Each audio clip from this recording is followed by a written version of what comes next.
if Charlotte were to take on a man, it would be someone physically larger than Cody Rhodes. Really? You think?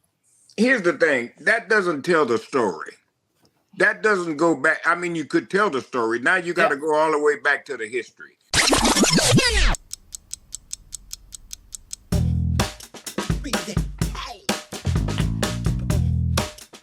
Let me ask you, going back to Khali real fast, Bill, Teddy, when you were in the ring with him, he would always, he would say things. Was he actually talking English or was he talking in his native language? I never could tell. He was talking in his native language. Okay. I didn't know if he was trying to speak English because a lot of times the announcers would be laughing going, I don't know what he's just said. And you would do the same thing. I don't know what you just said. Listen to me. Khali was the biggest worker in the world. When he wanted to speak good English, he spoke good English. Okay? I rode with the guy. All right. There were quite a few guys from Japan who made like they couldn't speak English. And then I was back in the dressing room with them. And it's like, hey, Bill, when are we going to be in the magazine? I was like, wow. That would be kind of shocking when you expect it to be real, you know. So yeah, definitely. Look, via K100, Konnan recently said, quote, big Bray Wyatt fan, but he's too much trouble. He's got mental health issues. His matches aren't good. And as creative as he is, $3 million for what he's doing? Yeah, get rid of him, end quote. So while he's a big fan, he didn't seem to put Bray over too well. Any thoughts on the comments made by Konnan? It's pretty hard to comment on something like that where Bray Wyatt's not making that money now. The initial was he making $3 million at one time? I don't know. I wouldn't think so. No. Maybe with endorsements and stuff. But I think the first coming of Bray Wyatt, the Fiend, was brilliant. It was great, and it ran its course. And they couldn't bring it back successfully. They tried every week with a different angle to bring it back, but it just didn't work. So, no, I mean, Konnan has his own opinions. He's very opinionated. I've had him on the Apter chat as well. So, like Teddy would say, he's entitled to his opinion. Well, let me ask. I don't know the issues or whatever Bray Wyatt's having, you know what I mean? I didn't even know he had any mental issues or any mental problems. So I never heard that either. No, and that was one of the things that kind of surprised me that he said in that comment. It was like, oh, I don't know if I would have said that. Even true or not, it's not something you need to talk about. Well, everybody ain't like you, Bill. That people are gonna say what they want to say. No, that's Matt. That's me. That was me. But yeah, if he's making $3 million, is Bray worth a $3 million contract? Well, it depends what you're talking about. Yeah, that's what I'm like Bill too, Mac. I don't know. Like Bill was saying with endorsements, royalties and stuff. You know what I mean? That may equal out to that. But just salary wise, I don't know. I look at it like this: if the company gives you a certain amount of money, if that's what they feel that you're worth, then it's nobody else's business. Because ain't nothing we can do about it. We can talk about it all day long, but we can't stop the check. Triple H doesn't make $30 million or whatever. See, and that's what I'm thinking. I'm thinking that sounds like a lot of money for anybody. Maybe you're top guy, but that's a lot of money per year for any individual. I don't care who you are. Yeah, guaranteed that's not. That's not. Well, like I said, we don't know. Let's see. Mac, before you go on, we're only seeing sir. a quarter of your head here, by the way. For our viewers, I can't help that. I got this little window. He does have a full head. Not a fair, but he has a full head. Let me bring up something I researched just a couple of days ago, just for the fun of it. Let me get back in camera range here so he can stop. There you are. We're like the what's that show, the Golden Girls? We're like the Golden guys.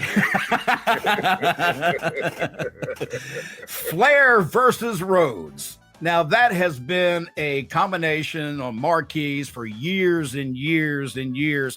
Actually started in 1972 and ended in 1986. They wrestled. Get this. I didn't know this.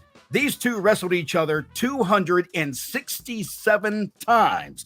Their first match, 1972, was a 15-man, $10,000 Battle Royal at the Brown County Veterans Memorial Arena in Green Bay, Wisconsin.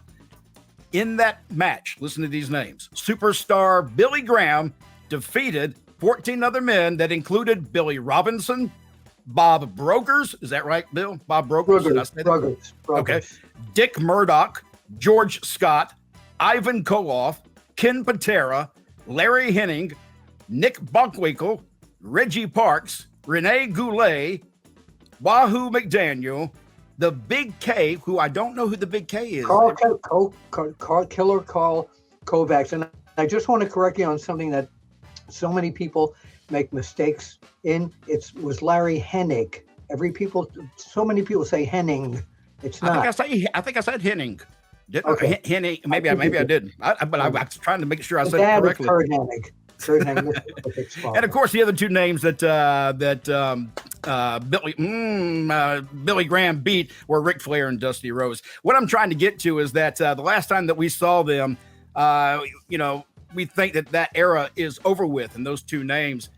But is there a possibility now inside WWE? This is fantasy booking, I know, but think about it. Cody Rhodes versus Charlotte Flair. Rhodes versus Flair. I'm saying, why? Well, I'm just thinking there's a possibility that we can see those two names. Wouldn't that be a selling point for a pay-per-view where Flair versus a Rhodes? That wouldn't draw a dime. No, really? Wow. And Bill, you're shaking your head. Absolutely not. Huh? No, because I think if Charlotte were to take on a man, it would be someone physically larger than Cody Rhodes. Really? You think? Here's the thing. That doesn't tell the story. That doesn't go back. I mean, you could tell the story. Now you got to go all the way back to the history. You got to start with Charlotte Flair complaining about her father's legacy and what happened over the years with her dad. Okay, well, my dad couldn't finish the job. I guess I'll have to be the person to do it. So you got to get a whole big storyline going. And I just don't think the people will buy that. I don't think they want to see that. I think if it was just another way, just say, and not taking nothing away from the women wrestlers or the women, but I'm just thinking if Flair had a son, maybe one of his sons, you know what I mean? Yep. It means a little bit more to the people, well, I gotta, take take up where my dad left off. People will buy it, to me, my opinion, if it's coming from a guy more than they would the woman. I think like if David Flair came out of retirement and got himself ready to do this, Cody against David Flair, that might do it. And you know what? What would kick that off with is that's the reason why I came out of retirement. I said I'd never do this again, but I thought about my dad.